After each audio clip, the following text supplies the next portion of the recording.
Hello, आप सभी लोगों का इस चैनल पे एक बार फिर से स्वागत है। सबसे पहले हम अपने एजेंडा की तरफ बढ़ते हैं। एजेंडा आज का हमारा ये है कि हम section 37 of transfer of property act तक हमारे जितने भी इम्पोर्टेंट सेक्शंस हैं वो सारे के सारे कवर कर लेंगे। दूसरा मेरा जो पर्पज़ रहेगा to cover minute details from every question, so that कहीं से भी आपके लिए प्रीलिम्स में क्वेश्चन आ जाए आप उसको अच्छे से टैकल कर सकें। मैंने सारे के सारे questions from various judiciary exams देख लिए हैं, उससे मुझे जो पता लगता है मैं वो आपके साथ शेयर करूँगा। आप और ये जो वीडियो होने वाला है ये 8-10 वीडियोस का एक उसमें से पहला वीडियो है। उसके बाद जो मेरा प्राइमरी सोर्स रहेगा वो बेयर एक्ट रहेगा।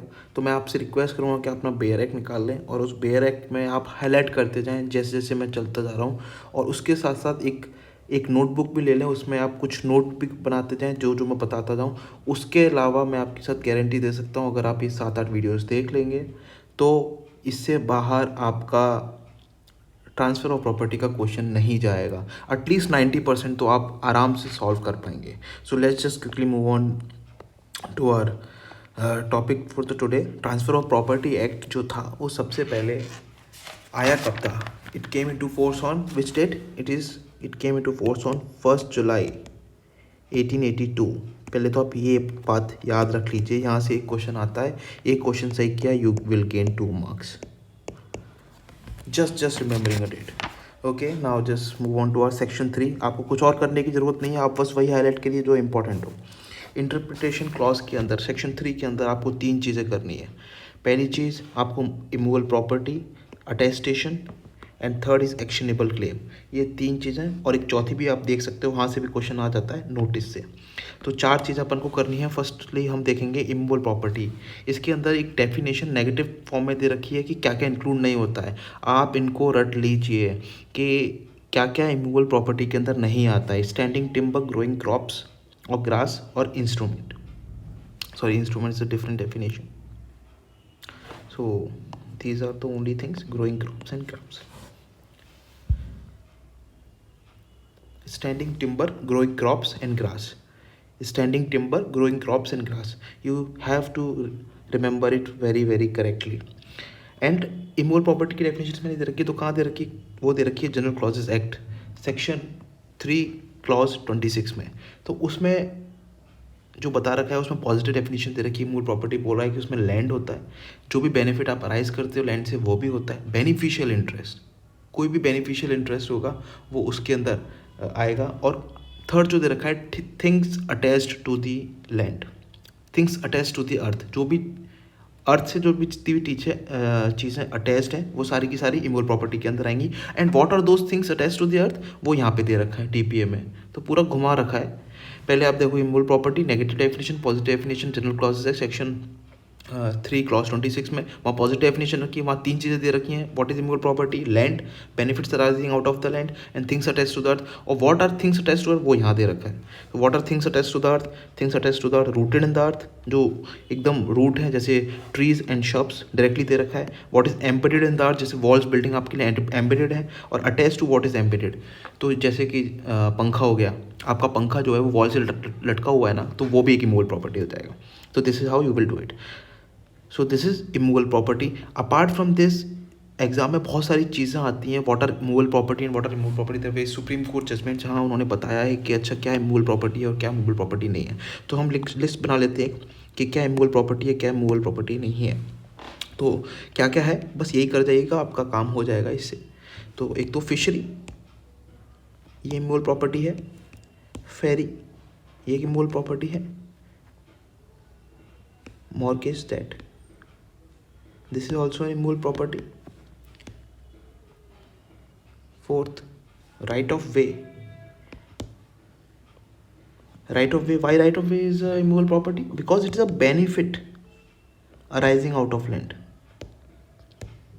This is why, that is why it is immovable property.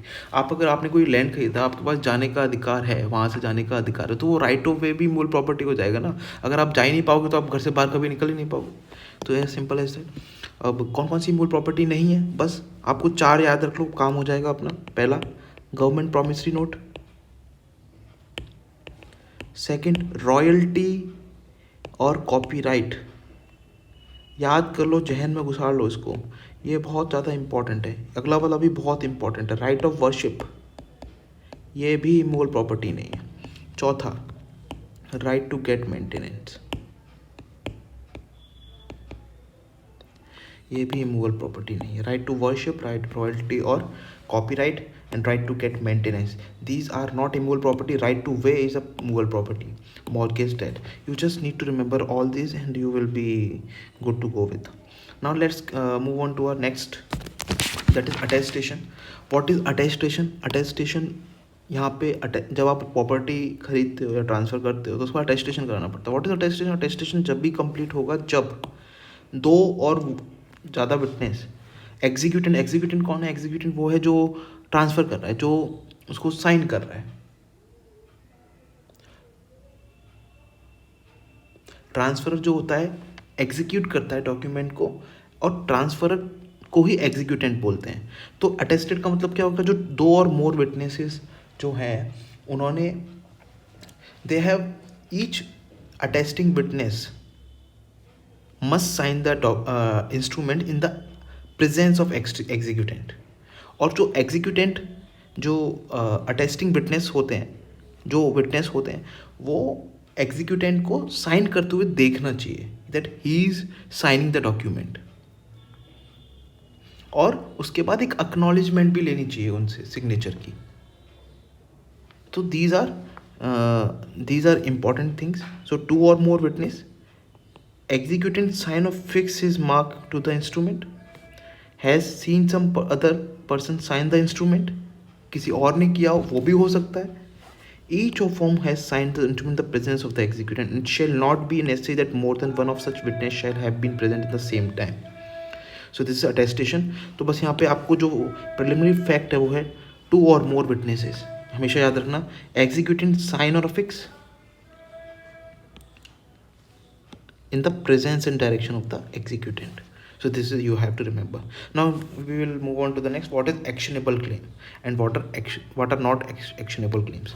So what is actionable? Means a claim to any debt other than a debt secured by mortgage of movable property or by hypothetical or pledge of movable property, or to any beneficial interest in the movable property, not in the possession either actual or constructive of the claimant. Okay, so you just make a list what are actionable claim and what are not actionable claim. This is a question directly asked. What are actionable claims and what are not actionable claims? So for example, arrears of rent, repeatedly a question is asked from here. Then the next is partnership. Third, proceeds of business. And what are not? Remember it. Claim for masonry profit. This is very, very important.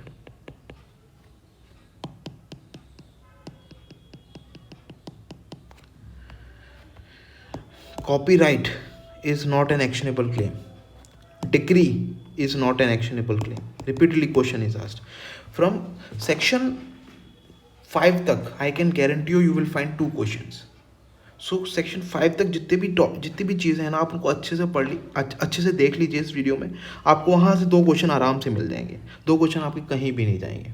ठीक है। चौथी चीज़ जो मैंने आपको इसमें बोली थी, आप कर सकते हो नोटिस, जो कि लास्ट टाइम यूपी में क्वेश्चन आ चुका है 2018 में, कि इसमें से पूछा गया था नोटिस कौन सा नहीं है। तो हम जान लेते हैं कि नोटिस कौन कौन से होते हैं। नोटिस 2 तरीके के होते हैं, एक्चुअल नोटिस होता है, कंस्ट्रक्टिव नोटिस होता है। एक्चुअल नोटिस डायरेक्टली देता है, कंस्ट्रक्टिव नोटिस की डेफिनेशन इसके अंदर ऑलरेडी दे रखी है, that which ought to have but वो wilful abstention from an inquiry और सर्च और ग्रॉस नेग्लिजेंस, ये 2 चीज़ों की वजह से कंस्ट्रक्टिव नोटिस दिया जा सकता है। Okay, now let's move on to next part. So these 4 things you need to remember in section 3. Apart from this, there is no need to remember anything. Now coming on to section 5. Section 5 क्या बोलता है? Section 5 transfer property को define करता है। उससे पहले एक और चीज़ याद रखिए, ये भी डायरेक्टली क्वेश्चन आता है। Section 5 to 37, this covers both movable property and immovable property, while section 38 to 53A covers only immovable property. This is also a question directly being asked, and this is covered under chapter 2 of Transfer of Property Act. Now we'll go on to section 5. Section 5, what are the necessary ingredients of section 5? That living person conveys property, so there must be living persons. And what are living persons? Company, association, company or association or body of individual. You can remember it like this: CAB, company, association or body. So living persons. And there is one more question that is being asked in prelims. What is inter vivos means? Inter vivos between living persons. तो basically ये section ये बोलता है कि आप एक property transfer कर सकते हो किसी को भी, बट जो प्रॉपर्टी ट्रांसफ़र कर रहा है और जिसको प्रॉपर्टी आप ट्रांसफ़र कर रहे हो वो दोनों लिविंग पर्सन्स होने चाहिए. अगर वो लिविंग पर्सन्स नहीं है तो there can not be any transfer of property. Okay, so this transfer of property could be in present or in future to one or more living persons. किसी living persons होने चाहिए. अब एक से ज़्यादा भी हो सकते हैं, कोई दिक्कत नहीं. तो आपको इसमें याद क्या रखना है? दैट लिविंग पर्सन्स होने चाहिए. यहाँ से क्वेश्चन आया इंटर वाइवोस का क्या मतलब है, एक ही क्वेश्चन आया है. लिविंग पर्सन से अंदर क्या क्या इंक्लूड होता है वो आया है. Company, association, body of individuals, CAB. You just need to remember like this, और you can remember like this ABC also. ABC also. Okay, so this is about transfer of property. There is one more thing that you need to understand with regard to inter vivos between living persons. Our transfer of property it governs only inter vivos. If there is a transfer of property from one living person to other living person, it does not govern transfer of property by court of law, by the operation of law. By operation of law. For example, testamentary transfers और transfer by order of court, तो ये सब ये नहीं include होता है इसके अंदर. यहाँ से भी क्वेश्चन बहुत आता है. ये 3 टाइप के क्वेश्चन आते हैं यहाँ से. उसके अलावा आपको कुछ भी करने की जरूरत नहीं है. इसमें एक और चीज़ आ जाती है, एक और चीज़ मैंने मिस कर दी इसमें. और to himself, a transfer of property can be made to himself also. मैं अपनी प्रॉपर्टी खुद पे ट्रांसफर कर सकता हूँ. फॉर एग्जाम्पल मेरी प्रॉपर्टी एक ट्रस्ट में, तो मैं वो ट्रस्ट से प्रॉपर्टी अपने पास ले सकता हूँ. टू हिमसेल्फ हो गया, तो इट इज़ ऑल्सो अलाउड. इसमें क्या क्या प्रॉपर्टी नहीं है, 5 चीज़ें प्रॉपर्टी नहीं होती हैं, ट्रांसफर ऑफ प्रॉपर्टी नहीं माना जाता है. याद कर लीजिए, रट लीजिए, जो करना है कर लीजिए, पर ये 5 चीज़ें ज़रूर याद रख लीजिए. ये 5 चीज़ें ही बहुत ज़्यादा इंपॉर्टेंट है. Family settlement, compromise. अब यार किसी के बीच में कॉम्प्रोमाइज़ हो रहा है तो वो ट्रांसफ़र कैसे होगा? Partition, surrender and relinquish. you're relinquishing your property. So these 5 things you need to remember very carefully: family settlement, compromise, partition, surrender, relinquishment. There will be direct question कि हाँ इनमें से कौन सी ट्रांसफ़र ऑफ प्रॉपर्टी नहीं है. इनमें से कोई भी एक ऑप्शन दे देगा, या फिर कौन सा ट्रांसफ़र ऑफ प्रॉपर्टी माना जाएगा, इनमें से दे देगा, और एक दे देगा इंटर वाइवोस हो जाएगा. अब वो व्हाट में भी ट्रांसफर, कौन सी प्रॉपर्टी ट्रांसफ़र हो सकती है. सेक्शन 5 में बता दिया ट्रांसफ़र ऑफ प्रॉपर्टी. सेक्शन 6 में बताया व्हाट में भी ट्रांसफ़र, क्या ट्रांसफ़र हो सकता है. तो इसमें बोल रहा है कि property of any kind, movable और इमूवेबल दोनों आ गए इसके अंदर. मूवेबल प्लस इमूवेबल हो सकती है ट्रांसफ़र, प्रोवाइडेड इन में नहीं होगी. तो ये क्या चीज़ है वो देख लेते हैं. फॉर एग्जांपल ये याद करना है आपको. आप इनको 5 बार पढ़िए, 10 बार पढ़िए, 100 बार पढ़िए, वो उससे एग्जामिनर को फ़र्क नहीं पड़ता, पर वो यहीं से क्वेश्चन उठाता है, और यहाँ से एक क्वेश्चन आना मतलब लगभग तय है. You should be thorough with this section, only the section. There is nothing that you need to go through in this section. You just need to remember the section, the keywords in this section. I am just highlighting the keywords now. You just need to remember those. Chance of heir apparent. आप पास कल को कोई property आने वाली है, तो on this believe कि हाँ मेरे पास कल प्रॉपर्टी आ जाएगी, तो दैट आई हैव, तो मैं अपनी प्रॉपर्टी ट्रांसफ़र कर सकता हूँ, तो आप ऐसा नहीं कर सकते. चांस ऑफ हेयर अपेरेंट, इसको आप स्पेक्ट सक्सेशन भी बोलते हैं. तो आप इसको याद रख लीजिए, स्पेक सक्सेशन। यहाँ से भी क्वेश्चन आ जाता है, स्पेक सक्सेशन का मतलब क्या होता है। Mayor right of re entry, re entry का राइट, मान लो कल को आपके पास री एंट्री का राइट आ जाता है तो इसकी वजह से आप ट्रांसफ़र करो, ऐसा भी नहीं कर सकते। Except the owner of the property, owner of the property के पास अगर री एंट्री का चांस बाद में आ जाता है तो आप उसको ट्रांसफ़र कर सकते हो। Easement can not be transferred apart from dominant heritage, this you need to understand. I am not going into the details of it, it is a topic in itself, but you just need to remember that easement alone cannot be transferred apart from dominant heritage. If you want to transfer the easement, then you have to transfer dominant heritage also. Interest in property restricted in its enjoyment, okay. Right to future of maintenance cannot be transferred. Then mere right to sue, public office, stipend, you just need to highlight only these parts. Pensions, these cannot be transferred. Unlawful object of consideration, these cannot be transferred.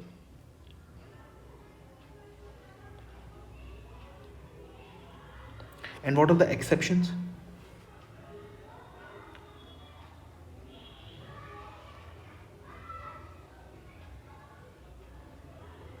These are not exceptions. You just need to remember only these things. Question, if you will just go through the previous year questions, you will find that the majority, the all the questions have come from this part only. So questions कैसे आए, जैसे क्या transfer हो सकता है, आपको 4 चीज़ें दे दी इसके अंदर, इसमें से एक गलत है, आपको उस पर क्लिक करना है। क्या ट्रांसफ़र नहीं हो सकता, क्या ट्रांसफ़र हो सकता है, 3 गलत दे देगा, 1 सही दे देगा। तो आपको बस ये सारी चीज़ें आपको एकदम रट लेनी है, तो आपका काम यहाँ पे हो जाएगा। अब आता है सेक्शन 7। सेक्शन 7 क्या बोलता है, कौन कौन से person are competent to transfer. तो every person is competent to transfer, it is not as much important section. Section 5 और सेक्शन 6 बहुत ज़्यादा इंपॉर्टेंट है, बहुत ज़्यादा। यहाँ से क्वेश्चन बार बार आता है। अगला जो नेक्स्ट इंपॉर्टेंट सेक्शन आएगा, सेक्शन 9 आएगा, आप इसको पढ़ लीजिए। Person competent to transfer,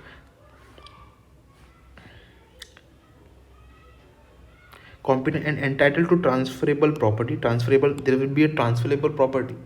Apart from that, if there is a person who is authorized to dispose the transferable property, अब उसको डिस्पोज कर देता either absolutely or conditionally or either wholly or in part, ठीक है। तो section 18 भी इतना important नहीं है, I will not go into this now. Section 9, I will be covering section 9 till section 9 in this video. Then I will be covering next number of sections in my next video. So what is oral transfer? Very simply it is given, but a lot of question asked. There is only 2 line का section है, लेकिन question इतने आते हैं कि आप देख के दंग रह जाएंगे। Oral transfer may be made without writing in every case in which the writing is not expressly required by the law. Without writing कब हो सकता है विदाउट राइटिंग, जब लॉ में कुछ बोला ना गया हो। अगर लॉ में बोल दिया है कि registration writing is important for transfer, then you need to register it. If you want register it, your transfer would not be valid. Okay, so you need to just see कि कहाँ पे आप इसको यहाँ पे नोट कर लीजिए, बहुत इंपॉर्टेंट है। या यहाँ भी इंपॉर्टेंट नहीं है, ये आगे चल के भी बहुत ज़्यादा इंपॉर्टेंट है। Like if will go through section 54, 59, 107, 130 I guess and 123 as well, you will find that in these sections this oral transfer section 9 is very important. So आपके पास रिटर्न डीड कब होनी चाहिए,